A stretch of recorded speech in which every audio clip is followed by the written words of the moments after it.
would like to thank a person who is really responsible for the Fischers being here. Rhoda, would you please stand up and get applaud once more?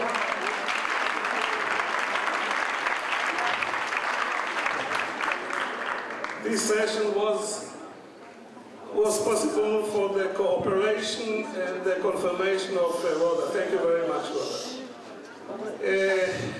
Maybe you will help me to do my job. Can you please take your microphones? David, can you please introduce the gentleman on your left, tell me who he is and what he's doing? This is the father of 3 boys, Stanley Fischer, I think, also known as Nagi, correct? Shall Israel. Can you introduce the gentleman sitting to your right? Who is he? What he's doing? What are his merits? Well, he's the second of 3 sons, and he started his career in the U.S. Treasury as a Deputy Chief of Staff to Larry Summers.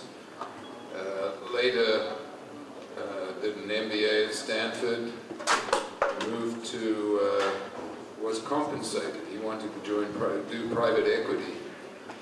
He graduated in a year when there wasn't much private equity, and as compensation he got a job approximately number 500 at Google.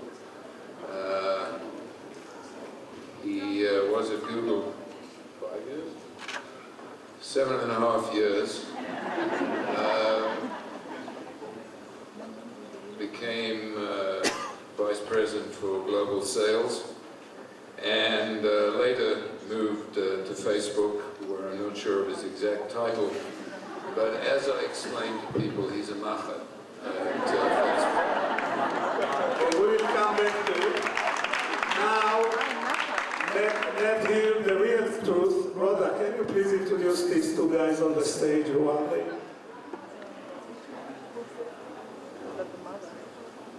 Yossi didn't warn me that this would happen.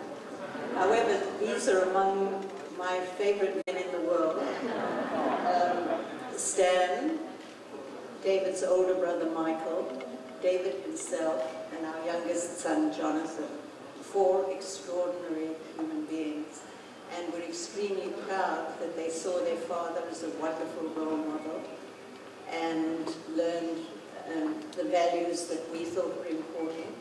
Caring and love for Israel, a sense of what is right in the world, appreciation of democratic institutions, a sense of fairness and honesty, and I'm very proud of these 4 men.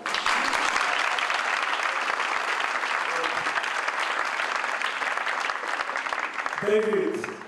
Yossi, I think we've hit the peak, so maybe... More to come, more to come. David, you worked at the Treasury, right? Yes. Why did you select working in the Treasury?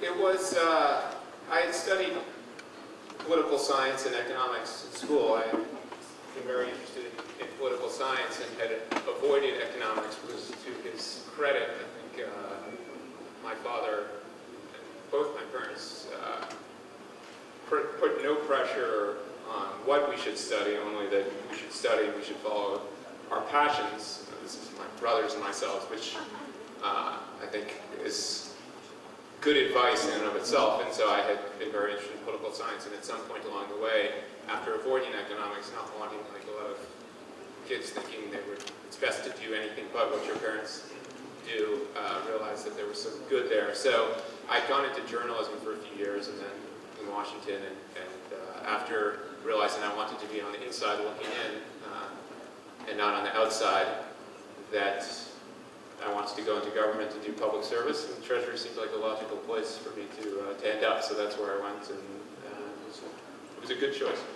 Any relation to the work of your father? Did it inspire you, challenge you? Oh, I'm sure. I think just being close to it, and the proximity, and the and knowing content, and I think just having an interest. I mean, I think part of what I learned in journalism is that any topic can be interesting once you get into it, and I think that you go after what you know and where your heart is, and probably I have some in my DNA as well. Stanley, one of your three sons, bright kid, studied in the best school, went to work in a treasury, solid employer, serious staff. After 10 years, you see him dealing with virtual dolls, virtual currency, farm wheel, virtual things, non-existing worlds. Are you disappointed? Well, the truth is he chose a career path which made it easier for me to appreciate the current stage. I can understand what Google does. So he started moving out of the world that I know into another world by going to Google. The basic product there is a product I can appreciate because it saves me a lot of time, all the time. And he did well there. The work was very interesting. I was very interested in what they were doing and what was coming up next. And then he decided to move on because Facebook was another challenge. David, as I said, was very early at Google and saw the company grow till it became possibly too established from the viewpoint of somebody who wanted new challenges, and he went off to take up the new challenge. I must confess I don't quite understand all this stuff now. We had a crash course last night in what Facebook does, and as David said this morning, we got it intellectually but not emotionally. You have a page on Facebook? I'm told by David that I have a page on Facebook. You know, Stanley, what is to poke? Poking? Have you been poked? You're not helping my campaign to get it back to Yossi, I should say that I have a very broad background, and there are countries that I've lived in which that question has an answer different than the one you're thinking about. David, can you explain to us the monetary policy of the Bank of Israel?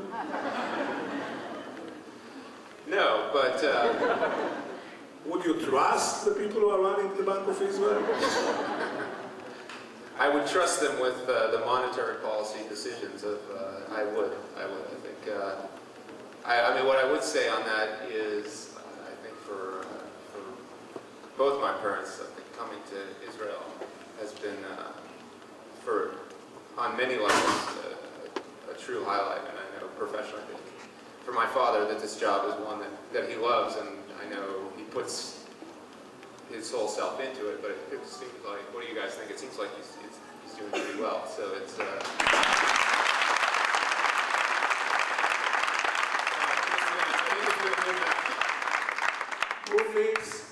Who thinks Mr. Fischer is doing very well?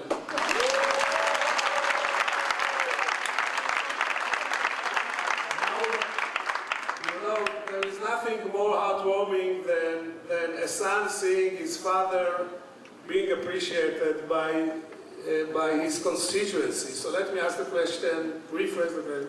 Who think that Stanley Fischer is not counting the president, which we will come to him later, who thinks Stanley Fischer is the civil Yossi, can we get on with this?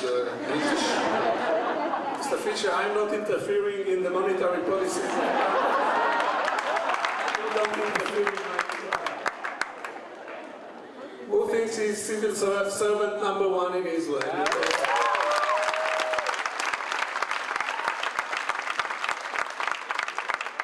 Maybe are you happy to see this endorsement of the crowd? Of course.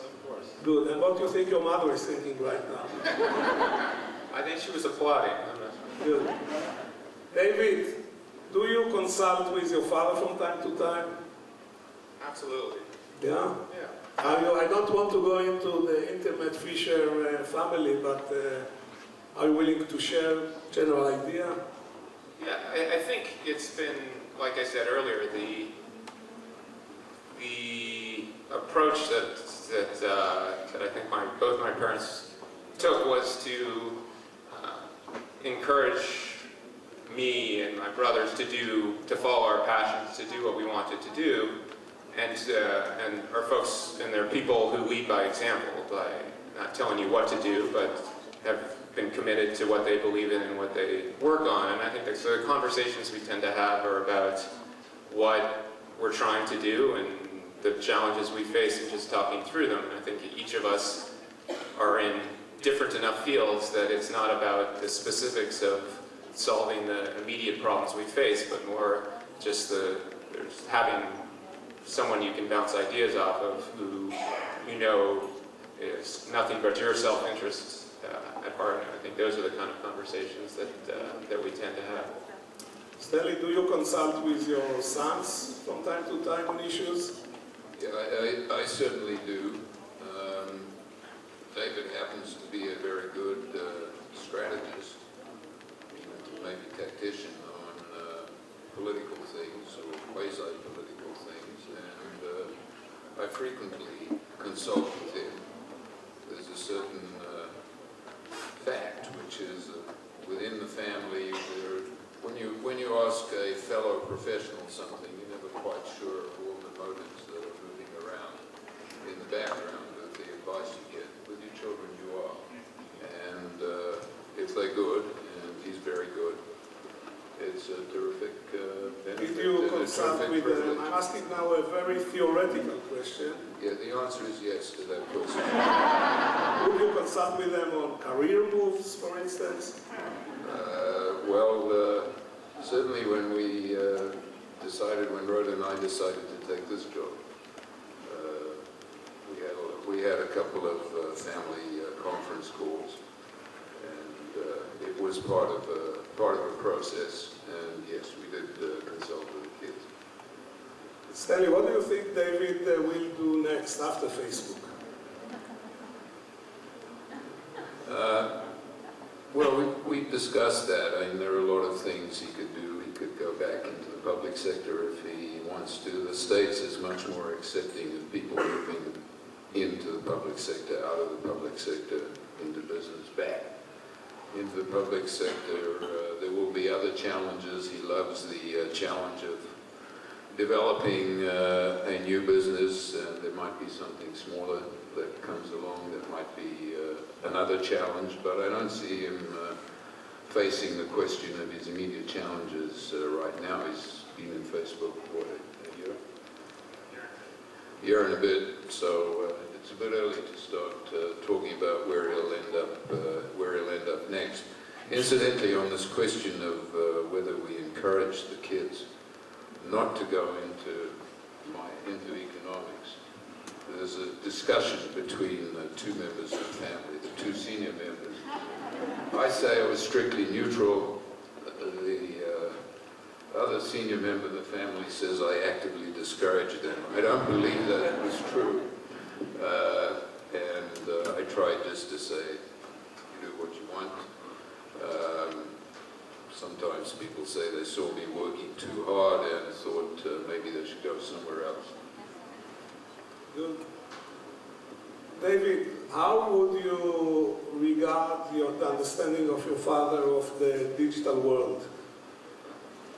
Well, I think, like he said, he sees it. I mean, I think for most people, it's in what way does it create value in your life? And so, for the same reason he said Google is a valuable tool, because he's constantly seeking information and is in a business that where he needs to access a lot of information and access it quickly. So I think when it comes to email, when it comes to that piece, and to search, he's reasonable. I think he's pretty savvy. We did have an exchange last week where you know a thing or two about instant messaging, but we were trying to use the Gmail chat feature, and that's still think we're still in the novice learning stages on that function, but I would say he does pretty well at it. Yes.